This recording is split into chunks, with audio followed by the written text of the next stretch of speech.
Good morning students, welcome back to your science class. आज हम आपका नेक्स्ट चैप्टर नंबर 17 स्टार्ट करेंगे, जिसका नाम है search of life outside the अर्थ। अभी तक तो हमने ओरिजिन ऑफ यूनिवर्स के बारे में पढ़ा, स्ट्रक्चर ऑफ द अर्थ के बारे में पढ़ा। अब हम ये पता करेंगे कि अर्थ पर तो लाइफ है, हमने ये चीज़ें पिछले चैप्टर्स में रीड की। अर्थ का एटमॉस्फेयर ऐसा है जो लाइफ को सपोर्ट करता है, बट क्या आउटसाइड द अर्थ, जो इतना बड़ा यूनिवर्स है, उसमें भी लाइफ कहीं और किसी प्लानेट पर या किसी और सेलेस्टियल बॉडी पर है?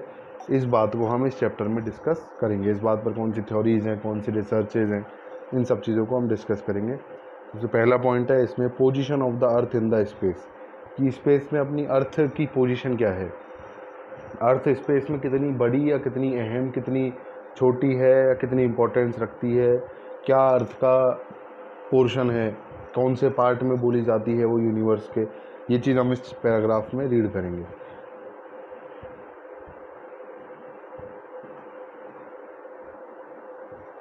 इजी चैप्टर है एज़ कम्पेयर टू पिछले दो चैप्टर से। आप रीड करते रहें, बस आपको इजीली समझ आ जाएगा। New scientific research tells us that there are a billion worlds like the earth in our galaxy. नई रिसर्च हमें बताती है कि हमारी जो गैलेक्सी है मिल्की वे, उसमें अर्थ जैसे कितने वर्ल्ड्स हैं, वर्ल्ड्स या प्लैनेट्स हैं, ऐसे कितने बिलियन। अब बिलियन कितना होता है, देखिए बिलियन में होते हैं 1 बिलियन। 1 बिलियन इक्वल्स होता है 100 करोड़। 1 बिलियन में 100 करोड़ होते हैं, तो 100 करोड़ से भी ज़्यादा वर्ल्ड्स हैं हमारी अपनी गैलेक्सी में, केवल मिल्की वे में। इसी 1 मिलियन में होता है 10 लाख, तो मिलियन से तो बहुत ज़्यादा बड़ा है बिलियन। तो लाख नहीं बल्कि 100 करोड़, 1 करोड़ 2 करोड़ भी नहीं, 100 करोड़ के अराउंड हमारी गैलेक्सी में अर्थ जैसे प्लानेट हैं। Most of these are rocky like earth. अब सबसे इनमें ज़्यादातर भी कैसे हैं, रॉकी, पत्थर वाले हैं। रॉकी का मतलब कई प्लानेट गैसियस भी होते हैं, केवल गैस के बने होते हैं। कई प्लानेट लिक्विड फॉर्म में ज़्यादा होते हैं, वहाँ वाटर ज़्यादा होता है। अर्थ अपना एक रॉकी प्लानेट कहा जाता है, क्योंकि यहाँ पर पहाड़, पत्थर, चट्टानें, ज़मीन है। तो ऐसे ही अर्थ जैसे हैं बहुत सारे planet. There are about 100 billion galaxies in the universe. और इस यूनिवर्स में ऐसी कितनी गैलेक्सी हैं, 100 बिलियन। इस बारे में शायद आपने लास्ट क्लास में भी, 9th में भी ये सब पढ़ा होगा, फिर भी मैं आपको एक जनरल आइडिया देता हूँ। ये अगर मान लो यूनिवर्स है, और इस यूनिवर्स को मैं पूरा डॉटेड करके फिल कर दूँ, ऐसे मैं इसमें पूरे में डॉट डॉट करके इसको फिल कर दूँ, तो ऐसे 100 बिलियन डॉट। 100 बिलियन का मतलब 1 billion is equal to 100 crore. तो 100 बिलियन आपके हो जाएंगे 100 इंटू 100 करोड़। 100 इंटू 100 का मतलब हो जाएगा 10,000 करोड़। तो हमारे यूनिवर्स में ऐसे 10,000 करोड़ गैलेक्सी हैं जो मैं डॉट डॉट डॉट बना रहा हूँ। अब इनमें से एक गैलेक्सी हो जाती है मिल्की वे। इस यूनिवर्स की एक गैलेक्सी, ये वाली गैलेक्सी, जैसे अगर मैंने ले ली, मैं आपको जूम करके दिखाऊं तो गैलेक्सी की शेप कुछ ऐसे होती है। ये गैलेक्सी हो जाती है एक हमारी मिल्की वे। इस मिल्की वे में करोड़ों क्या हैं, छोटे छोटे प्लैनेट्स हैं या सोलर सिस्टम्स हैं। उनमें से एक सोलर सिस्टम हमारा है, ये हो गया। इस सोलर सिस्टम को अगर अपन यहाँ देखें तो इस सोलर सिस्टम में 9 प्लैनेट्स हैं, बीच में सन है और चारों तरफ इसके प्लैनेट चक्कर लगाते हैं। तो इन 9 प्लैनेट में से एक प्लैनेट हमारा आ जाता है अर्थ। तो आप ये देख लीजिए, यूनिवर्स इतना बड़ा है, ऐसे डॉट डॉट डॉट सारे गैलेक्सीज, उन गैलेक्सी में से एक डॉट हमारी गैलेक्सी, उस गैलेक्सी के करोड़ों प्लैनेट में से एक प्लैनेट है अर्थ। NASA's senior scientist Alan Stephan says that today the people of the earth have very strong evidence that they will find the earth in the upcoming life outside the earth in the upcoming decade. NASA के senior scientist Elon स्टोफन वो कहते हैं कि आजकल अर्थ के लोग इस बात पे अच्छा बिलीव रखते हैं कि आने वाले कुछ सालों में हम एलियंस के बारे में कुछ ज़्यादा जानते होंगे। अराउंड 20 to 30 ईयर में स्ट्रॉन्ग एविडेंस, पुख्ता सबूत होंगे हमारे पास। There is no reason to doubt Ellen Stofan as the virtual solar laboratories and remote sensing devices present in the space have greatly increased human understanding as compare to earlier times. अब इस बात पर हम doubt नहीं कर सकते जो Elon स्टोफन ने कही, क्योंकि आजकल हमारे पास वर्चुअल लेबोरेटरी, सोलर लेबोरेटरी, सब नीट से चलने वाली लेबोरेटरी, और इतनी ज़्यादा बड़े बड़े माइक्रोस्कोप्स हैं या ऐसे बड़े बड़े दूरदर्शी हैं हमारे पास, दूरबीन्स हैं, जिनसे हम देख सकते हैं दूर तक, और हमारी अंडरस्टैंडिंग पहले से क्या हो चुकी है, ज़्यादा अच्छी हो चुकी है। Man is trying to found whether if life is presented on other planet just like on the earth on their own snow covered satellites. जो स्नो कवर्ड सैटेलाइट हैं प्लानट्स के, एक तो देखो प्लानट होते हैं, प्लानट के सैटेलाइट भी होते हैं, जैसे अर्थ का सैटेलाइट कौन है, मून है। तो उन सैटेलाइट पर जो स्नो है कई सैटेलाइट पर, अब स्नो किससे बनती है, वाटर से बनती है। तो ये एक पॉसिबिलिटी ली जा सकती है कि स्नो में अगर वाटर है तो वहाँ लाइफ भी हो सकती है, क्योंकि वाटर लाइफ को क्या करता है, सपोर्ट करता है। मैन का मतलब मैनकाइंड इस बात को ढूंढने का कोशिश कर रहे हैं। In our solar system we are trying to find if life is there on Jupiter satellite Europa. जैसे हम जुपिटर के सैटेलाइट, जुपिटर का जो सैटेलाइट है यूरोपा, उस पर ढूंढ रहे हैं। It is now necessary that the life outside the earth will be the same as ours. अच्छा, ये कंफर्म जरूरी नहीं है कि लाइफ बिल्कुल ऐसी हो, हमारे जैसे ही ह्यूमंस रहते हो वहाँ, या हमारे जैसे ही क्रिएचर रहते हैं अर्थ के जैसे, वहाँ अलग फॉर्म में रह सकते हैं क्रिएचर, ज़्यादा बिगर हो सकते हैं, ज़्यादा स्मॉलर हो सकते हैं। There is a possibility of life in the ocean of liquid methane found on the satellite Titan of the planet Saturn। Saturn जो है, शनि जो ग्रह है, उसका ये भी एक सैटेलाइट है टाइटन, उसमें लिक्विड मीथेन मिली है। और मीथेन आपने मिलर एक्सपेरिमेंट में देखा था, बेसिक एलिमेंट था। फिजिकल थ्योरी ऑफ ओरिजिन में हमने पढ़ा था कि सारे यूनिवर्स में बेसिकली पाया गया है और सभी प्लैनेट्स पर। तो उस लिक्विड मीथेन में भी पॉसिबिलिटी हो सकती है कि लाइफ मिल जाए, इस तरह रिसर्च की जा रही है। It is also believe that in the scientific world that in the space life is present in abundance. ये भी माना जाता है कि स्पेस में बहुत सारी लाइफ है, बस हम ढूंढ नहीं पा रहे हैं। In the form of micro organism it continuously comes on the अर्थ। और छोटे छोटे माइक्रो ऑर्गेनिज्म के फॉर्म में लगातार अर्थ पर आती रहती है। It is also believe that life did not originate on earth, life on earth comes from outer space in the subtle form. अच्छा, ये भी माना जाता है कि लाइफ अर्थ पर नहीं बनी, लाइफ छोटे फॉर्म में कहीं दूसरे प्लानट से आई है। यह आपने पिछले चैप्टर में स्पिरिचुअल थ्योरी ऑफ ओरिजिन में भी पढ़ा था। The claims of life coming from space have been claimed but had not been fully certified। सब थ्योरीज हैं, अब तक कुछ भी पूरी तरह सर्टिफाई नहीं है।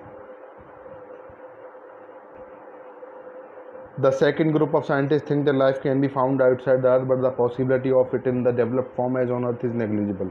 एक दूसरा ग्रुप साइंटिस्ट का कहता है कि ठीक है, लाइफ मिल सकती है दूसरी जगह अर्थ के बाहर, पर जैसी अर्थ पर डेवलप्ड है उस तरह की फॉर्म में लाइफ दूसरी जगह नहीं है। They believe that it is just not enough to be a watery rocky planet like Earth for the development of life। वो मानते हैं कि ऐसा ज़रूरी नहीं है कि बस कहीं वाटर हो जाए और कहीं रॉकी प्लानट हो जाए कोई अर्थ की तरह तो वहाँ लाइफ बन जाएगी। For the origin of the life on the object like earth there is no need for the environment to be the worthy of life. Earth जो है वो इस तरह का बन चुका है कि यहाँ ज़रूरी नहीं है कि एनवायरनमेंट ही हो सपोर्टिव तभी लाइफ बनी रहेगी। कल को एनवायरनमेंट ख़त्म हो जाएगा अगर, तो भी अर्थ पर लाइफ चलती रहेगी। ये इन सेकेंड ग्रुप ऑफ साइंटिस्ट का मानना है। After being originated for the continuity of development life it is necessary to have an environment which supports the life. After being originate होने के बाद ये ज़रूरी है कि एनवायरनमेंट इस तरह बना रहे कि वो लाइफ को क्या करता रहे, बनाए रखे और सपोर्ट करता रहे। After the origin of the life to make the environment of the object life sustaining and to keep the environment continuously in that form is very difficult. अब जब लाइफ ओरिजिनेट हो जाती है तो उसके बाद जो वहाँ का एनवायरनमेंट है वो लाइफ को सपोर्टिव करता रहे, ऐसा एनवायरनमेंट बनाने के लिए और उसको बनाए रखने के लिए बहुत क्या होती है, कठिनाई होती है, डिफ़िकल्टी आती है। Scientist believe that when A planet like earth is formed it is excessively hot and explosive. Scientist मानते हैं कि जब अर्थ बनी थी तो बहुत गर्म और explosive. It takes about 50 million, 50 million का मतलब 5 करोड़, 5 करोड़ साल लगे इससे 1 billion, sorry 50 million is 50 crore, और 1 बिलियन 100 करोड़ साल तक लगे अर्थ को ठंडा होने में, जिससे लाइफ अर्थ पर ओरिजिनेट हो सके। और किसके थ्रू, नॉन केमिकल कंपाउंड्स के जॉइनिंग के थ्रू। आपने फिजिकल थ्योरी में पढ़ा था मिलर्स एक्सपेरिमेंट में, सिंपल कंपाउंड्स कॉम्प्लेक्स होते हैं, कॉम्प्लेक्स मोर कॉम्प्लेक्स होते हैं, मोर कॉम्प्लेक्स से अमीनो एसिड वगैरह बने, उनसे लाइफ बनी। ये हॉट और पिरामिडल सूप भी आपने पढ़ा था उसमें, primordial soup. It is not necessary for the planet to have a life sustaining atmosphere for the origin of the life. The real test begins after 1.5 billion years after the formation of a planet। एक planet का life को sustain करके रखने का, अनपेन environment को बनाए रखने का जो रियल टेस्ट है वो उस प्लानट के बनने के 50 से 100 करोड़ साल बाद शुरू होता है। After the origin of life it is become necessary to keep the planet set smear permanently life sustainable. जब लाइफ ओरिजिनेट हो जाए उसके बाद ये ज़रूरी है कि जो प्लानट का एटमॉस्फेयर है वो कैसा हो जाए, परमानेंटली लाइफ को सपोर्ट करने वाला। कहने का मतलब अभी लाइफ अर्थ पर चल रही है, लेकिन कल से अर्थ का टेम्परेचर इतना हो जाए, जैसे हम 100 डिग्री सेंटीग्रेड बियर कर सकते हैं, अर्थ का टेम्परेचर हो जाए 150 200 डिग्री सेंटीग्रेड, सन जितनी हॉट हो जाए अर्थ एकदम, तो सारे क्रिएचर मर के जल के राख हो जाएंगे, तो लाइफ क्या हो जाएगी, ख़त्म हो जाएगी। तो अर्थ का एनवायरनमेंट, इसके अलावा भी हम लगातार गर्मियाँ भी सहन नहीं कर सकते, हम लगातार बारिश भी सहन नहीं कर सकते, तो सीजन्स भी चेंज होते रहते हैं अर्थ पर। इस वजह से ऐसा एटमॉस्फेयर बनाए रखना ज़रूरी है एक प्लानट का, जिससे वो लाइफ को बना के रख सके। Some scientist have compared the work of changing the planet danger environment to be life worthy to riding a bull. कुछ साइंटिस्ट ने जो प्लानट का जो खुद का एनवायरनमेंट को चेंज करने का लाइफ के अकॉर्डिंग जो प्लान था, उसको क्या नाम दे दिया, राइडिंग ए वाइल्ड बुल, एक जंगली सांड की सवारी करने के जैसा। उस पर सवारी करते टाइम जब तक आप सीधे चल रहे हो तब तक चल रहे हो, कभी वो आपको गिरा देगा इस बात की कोई गारंटी नहीं है। ऐसी इस लाइफ का चेंजिंग है एनवायरनमेंट। आज ऐसा बढ़िया चल रहा है, पहले उससे चेंज हो, क्या है क्या पता कल को वापस ये बेकार हो जाए और लाइफ को क्या नहीं करे, सपोर्ट नहीं करे। Researchers suggest that the most of the planet like Earth do not make their environment worth living for during the first 1 billion years of the life। Research बताती है कि पहले 100 करोड़ साल में तो किसी भी खुद अर्थ प्लानट का भी एनवायरनमेंट ऐसा नहीं था कि वो लाइफ को बनाए रख सके। अर्थ भी पहले बहुत गर्म थी। And the life arose on that planet was destroyed in the astral state. और जो life earth was destroyed in the astral state, वो एस्ट्रल यानी सबटल फॉर्म या माइक्रो फॉर्म, छोटे रूप में ही क्या हो गई, डिस्ट्रॉय हो गई। ये था पोजीशन ऑफ अर्थ के बारे में। इसके अलावा आप एक एग्जांपल देखिए, you are familiar with the word aliens. Aliens word आपने सुना है, एलियंस के बारे में क्या कहते हैं, अदर प्लैनेट के लोग। इन द मूवी कोई मिल गया, it was imagine that a child was left on the earth who came with his family in A UFO. आपने कोई मिल गया मूवी देखी होगी, उसमें जादू आता है अपनी फैमिली के साथ, जो वो रह जाता है यूएफओ ऊपर चला जाता है, फिर रोहित उसको अपने साथ रखता है। A group of children kept its name जादू and keep it safely with them। Group of children, जो बच्चे होते हैं जादू को अपने साथ छुपाते फिरते हैं। The organism outside the earth are called aliens. तो उसमें वो जादू जो दिखाया गया था वो एक क्या था, एलियन का फॉर्म था। You knows that there are many galaxies in the universe, ones of these galaxies name the Milky Way of which our sun is a star and we live on the planet of its earth. कई सारी galaxies में एक Galaxy हमारी है milky वे। उस milky वे का एक solar system है हमारा, जिसका सन एक स्टार है, और उसमें हम एक प्लानट बनाते हैं अर्थ। हमारी मिल्की वे में ही ऐसे बहुत सारे सोलर सिस्टम हैं, उनके अलग अलग प्लानट्स हैं, ऐसे करोड़ों प्लानट हो जाते हैं, और हमारी ऐसी मिल्की वे भी बहुत सारी हैं यूनिवर्स में। ये देखिए, एक creative picture depicting an alien, एक एलियन को दर्शाती हुई एक प्रतीकात्मक तस्वीर। पता नहीं है हमें कि ऐसे ही होते हैं या हम जैसे ही होते हैं, अलग होते हैं कुछ, बट जो तस्वीर इंडिया में ह्यूमंस में जो तस्वीर चलती है, जिसके बेस पर रिसर्च मूवीज़ बनती हैं, वो ऐसी कुछ फ़ोटो है। आगे देखिए, based on the information gather till now it is the only earth that has a life full of biodiversity. अब तक जितनी भी रिसर्च हुई है, देखिए अलग अलग देशों की स्पेस एजेंसी हैं, जैसे इंडिया की इसरो है, अमेरिका की नासा है, चाइना की अलग स्पेस एजेंसी है, जापान की अलग है, फ्रांस की अलग है।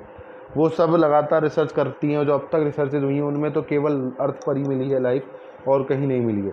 Among all the organism existing on the earth, humans are the most developed ones. जितने भी अर्थ पर अब क्रिएचर हैं ऑर्गेनिज्मों में, सबसे ज़्यादा डेवलप्ड और सबसे ज़्यादा एडवांस कौन है, ह्यूमन्स, यानी हम। Humans have the power of thinking and understanding. हमें सोच और समझ की शक्ति है। Since the human started to understand the environment, a question arose in his mind that are we alone in the universe.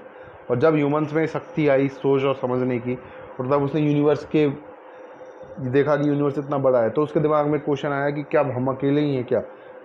तब ये रिसर्च चालू हुई थी। Is their life on the other planet on other than the earth, क्या life अर्थ के अलावा कहीं और नहीं हो सकती। Initially humans had limited knowledge, humans try to answer the above question by their creativity and imagination.